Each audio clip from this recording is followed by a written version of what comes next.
Hello, I'm Waffles Are Better. As you can see, if I create this new world without ever being in the world before, so I'm just going to wait while this is loading, it will actually spawn me next to a shipwreck structure, and that's a custom shipwreck structure. You can't really tell because it's basically a reused in-game shipwreck structure.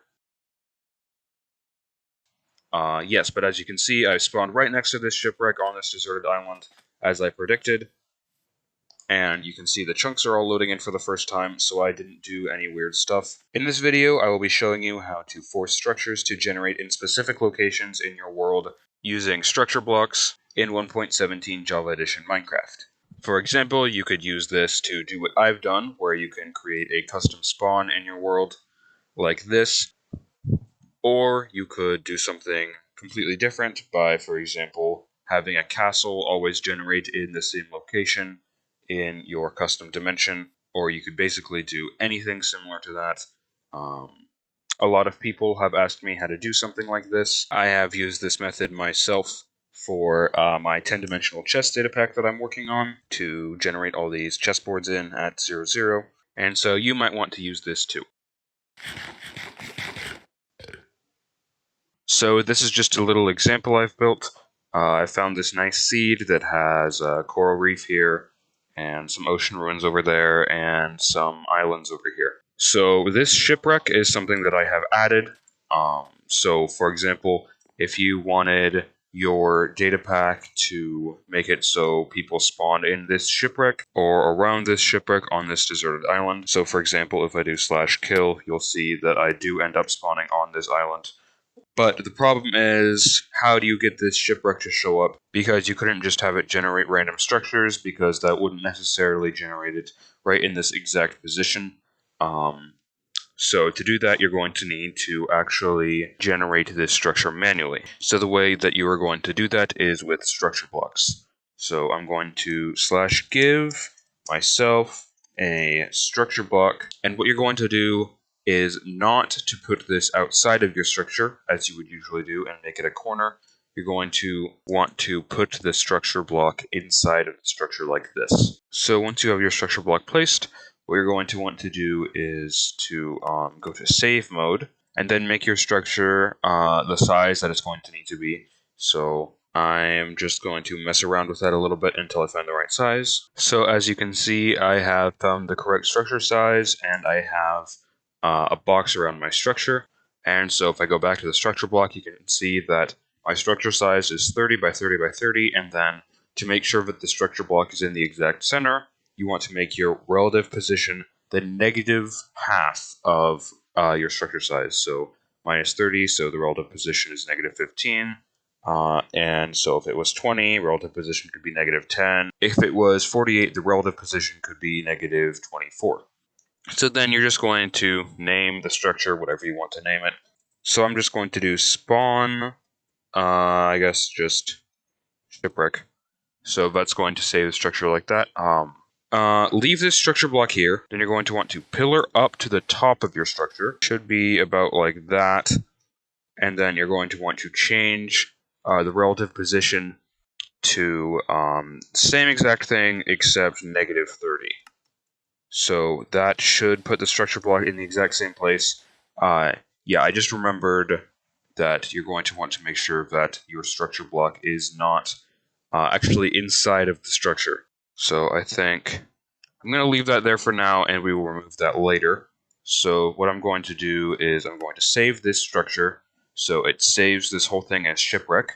So next you're going to want to actually create the data pack that's going to load in your structures. So go to wherever you want to create the data packs. I have a data pack folder on my computer. You don't need to have that. You could just put it on your desktop or basically anywhere. Create a new folder, and of course just name this whatever you want your data pack to be called. So I'm going to call it,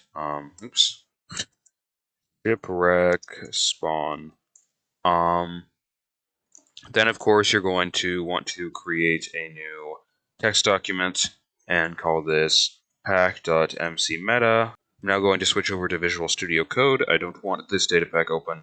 I'm going to do open folder and then go to the data pack that I just made, which is the shipwreck spawn data pack. So this is just pack.mc meta, same things it always is. You need curly brackets, and then inside of there you're going to put pack in quotation marks, another set of curly brackets, and then in there pack underscore format, and this is just going to be 7 because this is a 1.17 pack. Of course, if it's 1.16, it's going to be 6, and so on. I talked about what the pack format does in a previous video. So then the next thing you're going to want to put is description, of course, because that's what goes in pack.mc meta. Then again, for those of you who don't remember, in quotation marks, you're just going to put description of your pack. So spawns the player near a shipwreck, I guess. So now, after you've got that, you're going to want to create a new folder and call this data, and then inside of there, another new folder and call this Minecraft. And inside of the Minecraft folder, you're going to want to create another new folder called tags. Then inside tags, you're going to want to create another folder again, and this one is going to be called functions. And then inside of that, you're going to want to create a new file, and this is going to be called load.json. Then inside load.json, all I need to do is put some curly brackets and put values in quotation marks and then square brackets, and we don't want anything in here yet. And then after values, put a comma, and you're going to want to type replace, and this is going to be false. And just remember that you don't want quotation marks around this because it's a Boolean value, and true or false values don't need to have quotation marks around them. So now what you're going to want to do is inside of the data folder, create a new folder, and this one is just going to be called shipwreck spawn, maybe. And this is just your namespace folder. You can minimize Minecraft. Inside of shipwreck spawn, you're going to want to create a new folder called structure. Wow, that was bad typing. Inside of structures, what you're going to want to do is go back to your game, save and quit the title, go to the world that you just saved that structure in, go to edit, and then open world folder, then go to generated Minecraft structures. Since I named mine spawn shipwreck, it'll be in the spawn folder, but I'm just going to take that shipwreck.nbt file, and I guess just put it in structures. And then you can be done with the structures folder, so you don't need to leave that open. And then you're going to want to create a new folder in your namespace, and then call this functions. Don't know why that reopened. And then a new file in the functions folder. It needs to be an MC function file. I'm going to name mine generate.mc function. But remember that you can just call this whatever you want as long as it fits the naming rules, so it has to be all lowercase letters or numbers and can contain underscores. So once you've done that, you can go ahead and go back to the Minecraft namespace, go into this load.json file that you made, and then go ahead and type in these square brackets your namespace. So for me, that's shipwreck underscore spawn, shipwreck underscore spawn, and then the name of the function that you just created. So for me, that's generate.mc function. So what I type here is generate. And that will make it so when the data pack is loaded for the first time, it will run this function. So that doesn't have anything in it yet, but you know. So the first thing that you're going to want to do is go back to that world, then go down to this structure block right here. So you're going to want to change this to load mode, and then go back here to your structure, and just remember what it's named. So for me, that is shipwreck underscore spawn, and then shipwreck. So what I need to do is delete all of this. Okay, delete all that, and then change this to shipwreck underscore spawn, because that's my namespace, and then colon, and then just name that the name of the structure. So the relative position is just the same position as you saved it as, so -half of structure size, just click done. Don't actually generate anything. The next thing you're going to want to do is do /data get block and then the location of the structure block. So if you look in chat, you can see all of the block data. So then what you're going to want to do is just go to a random block coordinate outside of your structure.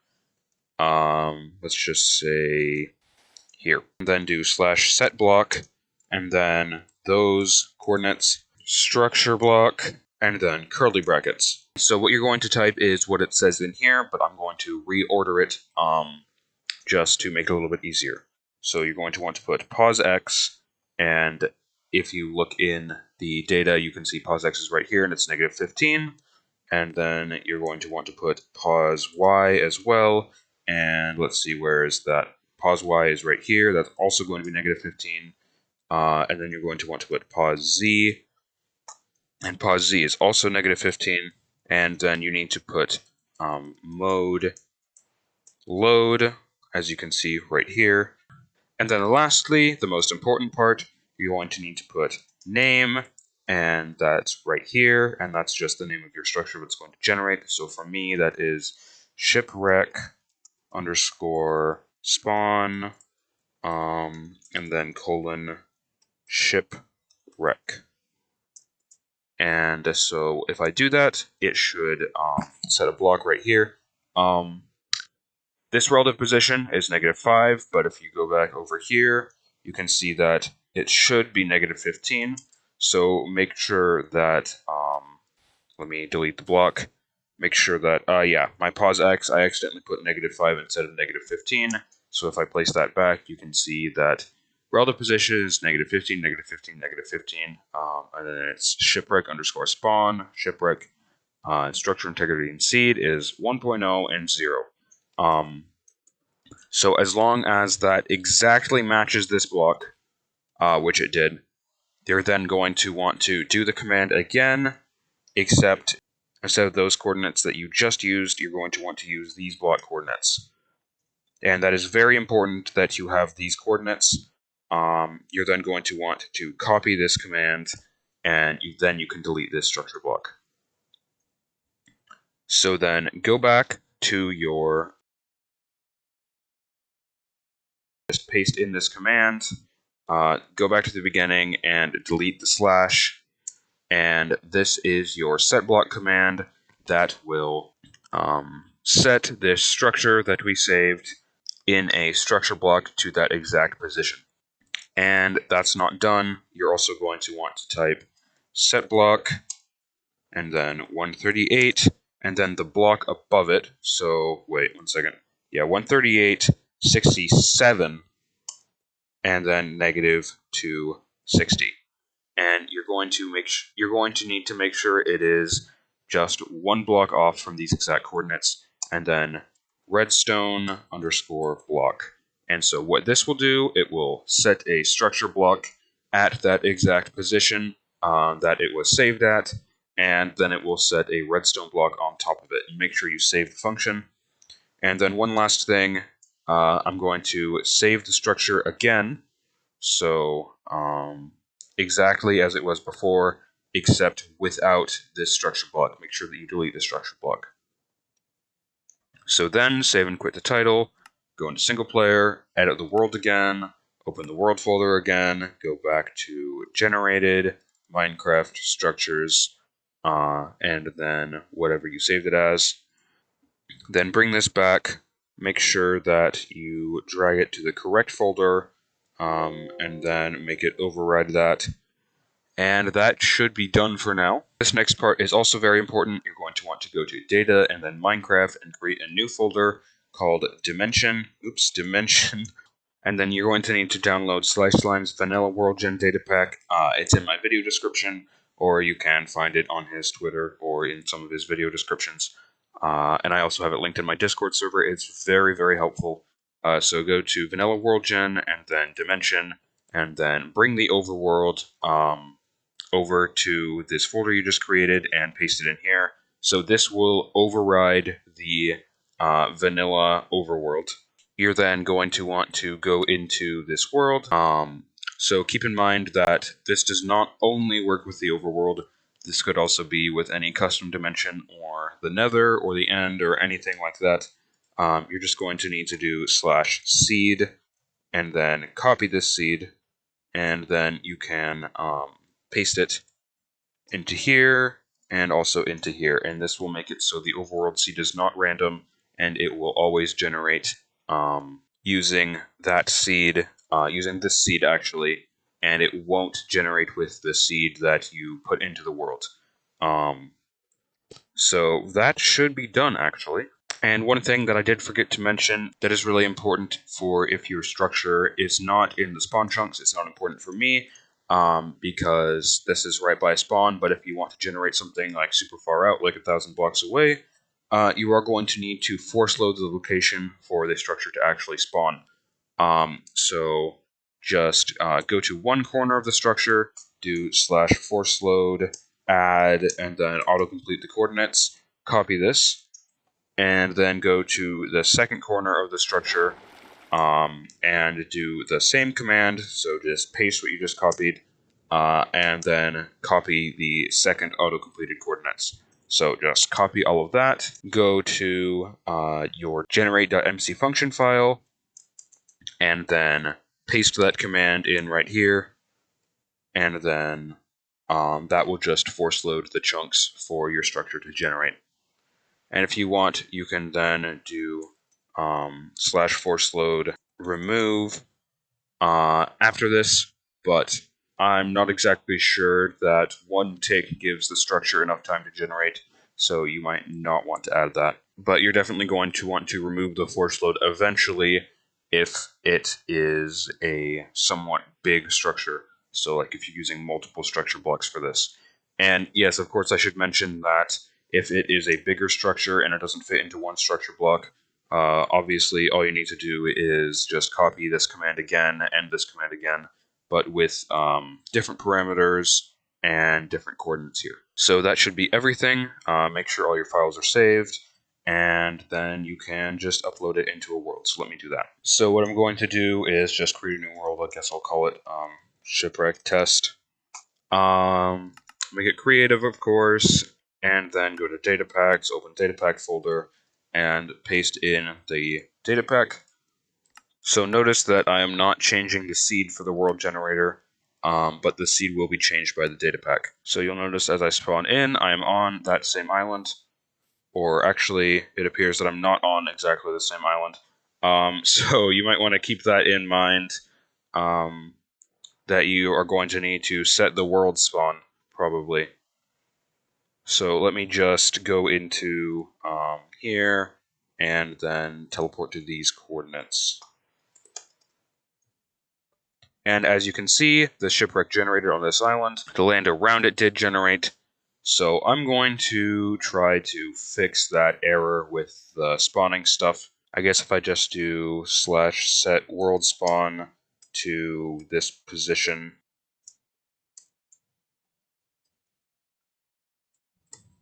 But that shouldn't be a problem if you don't actually need to spawn at the structure. So let me try that again. Alright, I actually haven't tried this before, setting a world spawn in a load function, so that might not actually work as intended, but I'm going to try it anyways. So let's see. Oh, yes, it seemed to work. I did end up spawning at the shipwreck. Yeah, so what's interesting, as you can see, the structure and feature generation in a world is controlled by the world seed and not the dimension seed. So as you can see, the world seed is 78406, etc. But if I go into the dimension, you can see that the dimension seed is -73486, etc. And so that means that every time you load up this world, like, see, this cave here was not here before, and there was a ravine over here, I believe, that's not there anymore, so you're going to want to keep that in mind. You can't make a world exactly the same unless you actually go ahead and make the world seed the same. So all the terrain will be the same, and of course the shipwreck will be here because you're forcing it to generate. but everything else will be slightly different. That's it for this video. If you have any questions about anything that I covered in this video, then you can ask me those in the comments, or you can give me suggestions for future videos there as well, or you can also join my Discord server in the description and contact me there. I'm going to reach 500 subscribers soon, and that's just amazing to me. I really didn't expect that I'd ever get that far, and I just really appreciate every single one of you guys. I know I do keep saying this in all my videos, but that's just how true it is. I really do appreciate every single one of you, and thank you guys so much. Thanks for watching.